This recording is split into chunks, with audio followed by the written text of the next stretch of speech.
So in this video, I will be highlighting all the not so good features of the Itel S23 Plus. We already know 3 of them: the missing charging brick in the packaging box, the missing 3.5mm audio jack, and the lack of support for external SD card slot. The truth is, these are the most visible poor choice from Itel on the S23 Plus, but these are not what scares me the most. I will soon tell you what scares me the most. At the same time, it does not mean that it is alright for the S23 Plus to lack all these features. When I did the main review of the S23 Plus, many viewers expressed mixed feelings in the comments.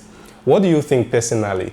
Starting with the absence of the audio jack, many persons suggest the use of earbud. But seriously, earbuds are not free. The current price of the S23 Plus is 152,400 naira.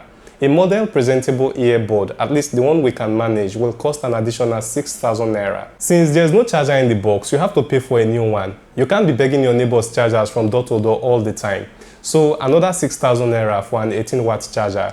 So what you will spend in total after buying an earbud and a charger will amount to 164,400 naira. How much is Camon 20?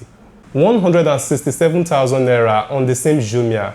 Camon 20 has a 33-watt faster charger, 64-megapixel better camera with lots of customization, and what is more, it even has a memory card slot. There is also a suggestion that you can use a split adapter to connect both the earpiece and the charging cable to the phone at the same time.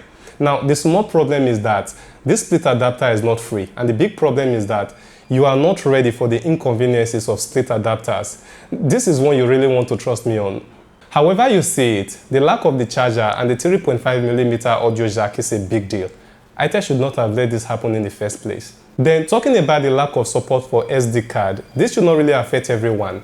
But what about those who heavily depend on their phones for work? Some persons take a lot of pictures on their phones and record a lot of videos on their phones as well.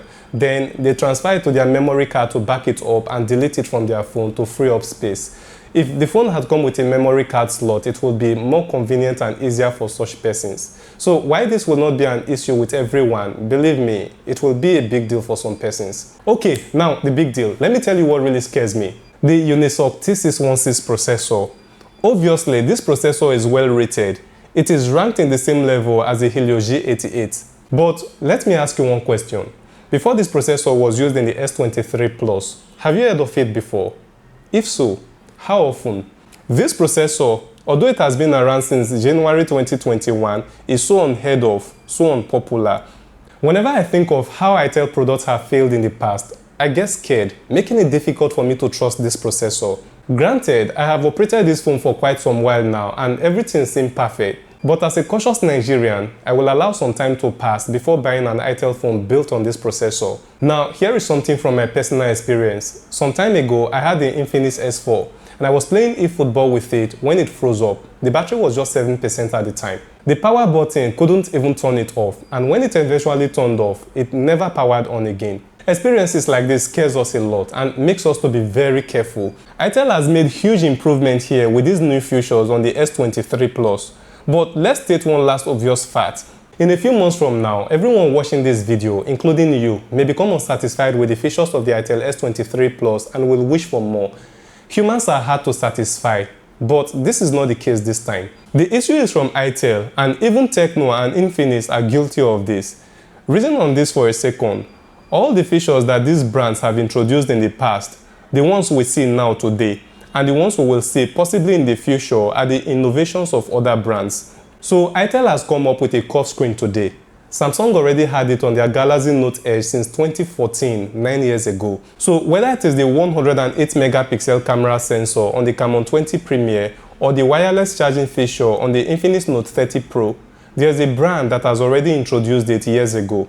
The reason why all these features in the S23 Plus look great today is that this is the first time the company is adding these borrowed features to their device. So the feeling of, wow, Itel has done something amazing, will soon expire because these features have been around us for a while on other major brands. They are only being introduced when we are about to get tired of them. Moving forward, I only hope that Itel, Tecno, and Infinix will develop their own research mechanism that will allow them to design their own unique features. This way, people will learn to trust them more, and that is when they can be considered as global competitors. Click this video to watch the main review of the S23 Plus. That's it for today. See you in my next video.